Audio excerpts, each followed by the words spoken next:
Everyone, welcome to ರೇಖಾ ಪ್ರಕಾಶ್ ಮನೆ ಊಟ.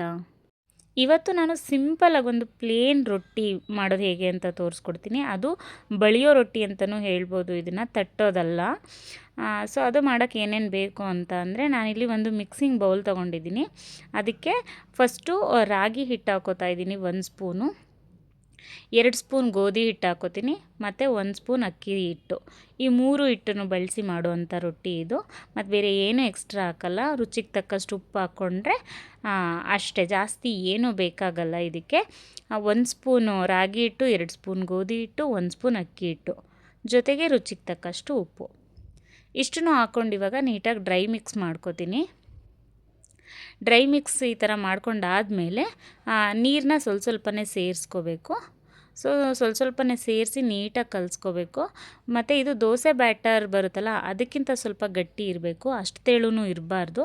ಯಾಕಂದರೆ ನಾವು ಆಲ್ರೆಡಿ ಹೇಳ್ದಂಗೆ ಇದು ಬಳಿಯೋ ರೊಟ್ಟಿ ಆಗಿರೋದ್ರಿಂದ ನೀಟಾಗೆ ಅದು ತವಾ ಮೇಲೆ ಬಳಿಯೋಕ್ಕೆ ಬರಬೇಕಲ್ವ, ಅದಕ್ಕೋಸ್ಕರ ಸ್ವಲ್ಪ ಥಿಕ್ನೆಸ್ ಜಾಸ್ತಿ ಇರಬೇಕು. ಸೌಟಲ್ಲಿ ಹಾಕೋದಿದ್ರೆ ಬೇಕಿದ್ರೆ ನೀವು ಇದಕ್ಕಿಂತ ಸ್ವಲ್ಪ ತೆಳು ಮಾಡ್ಕೋಬೋದು. ಇದನ್ನು ಒಂದು 10 ನಿಮಿಷ ನಾನು ಸೈಡಲ್ಲಿ ಎತ್ತಿಡ್ತೀನಿ. ಅಷ್ಟರಲ್ಲಿ ಇದಕ್ಕೆ ಕಾಯಿ ಚಟ್ನಿ ಬೆಸ್ಟ್ ಕಾಂಬಿನೇಷನು. ಬನ್ನಿ ಕಾಯಿ ಚಟ್ನಿ ಮಾಡೋದನ್ನು ಇದೇ ವಿಡಿಯೋದಲ್ಲಿ ತೋರಿಸ್ಕೊಡ್ತೀನಿ. ಸೊ ನಾನು ಮೊದಲಿಗೆ ಇಲ್ಲಿ 2 ಹಸಿಮೆಣ್ಸಿನ್ಕಾಯಿನ ತೊಗೋತಾ ಇದ್ದೀನಿ. ಅದನ್ನು ಚೆನ್ನಾಗಿ ಹುರ್ಕೋಬೇಕು. ಏನು ಎಣ್ಣೆ ಗಿಣ್ಣೆ ಏನೂ ಹಾಕಬೇಡಿ ಇಲ್ಲಿ, ಸುಮ್ಮನೆ ಹಾಗೆ ಒಂದು ಡ್ರೈ ರೋಸ್ಟ್ ಮಾಡಬೇಕು. ಇಲ್ಲಿ 2 ಸೈಡ್ ನೀಟಾಗಿ ಬೇಯಿಸ್ಕೋಬೇಕು ಈ ಹಸಿಮೆಣ್ಸಿನ್ಕಾಯಿನ.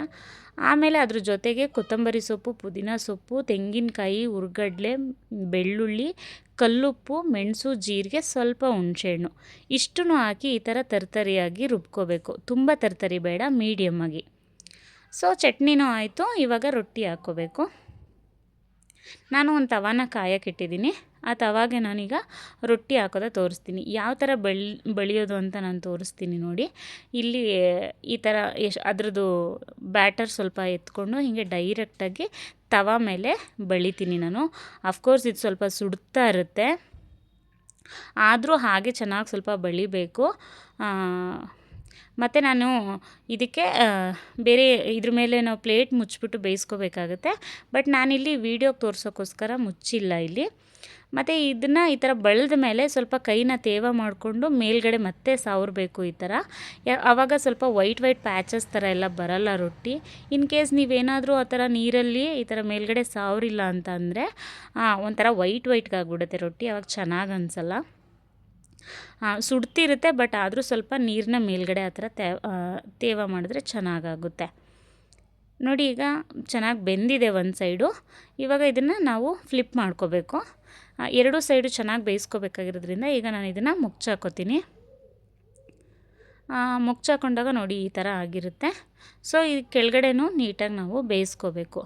2 ಸೈಡು ನೀಟಾಗಿ ಬೇಯಿಸ್ಕೊಂಡ್ರೆ ಮುಗೀತು. ಇಷ್ಟೇ ಈ ರೊಟ್ಟಿ ಮಾಡೋದು, ವೆರಿ ಸಿಂಪಲ್ ಮೆಥಡ್.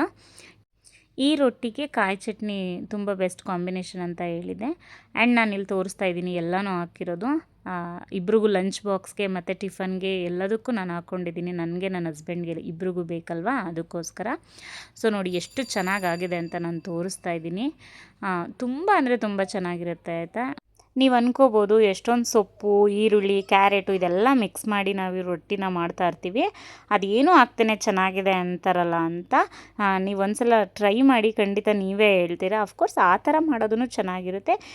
ಇದೊಂದು ಡಿಫ್ರೆಂಟ್ ಮೆಥಡ್ ತೋರಿಸಿದ್ದೀನಿ. ಅಫ್ಕೋರ್ಸ್ ಇದೆಲ್ಲ ಹಳ್ಳಿ ಸೈಡ್, ಅಂದರೆ ನಮ್ಮೂರ ಸೈಡಲ್ಲೆಲ್ಲ ಆಲ್ಮೋಸ್ಟ್ ಇದೇ ಥರ ಮಾಡೋದು.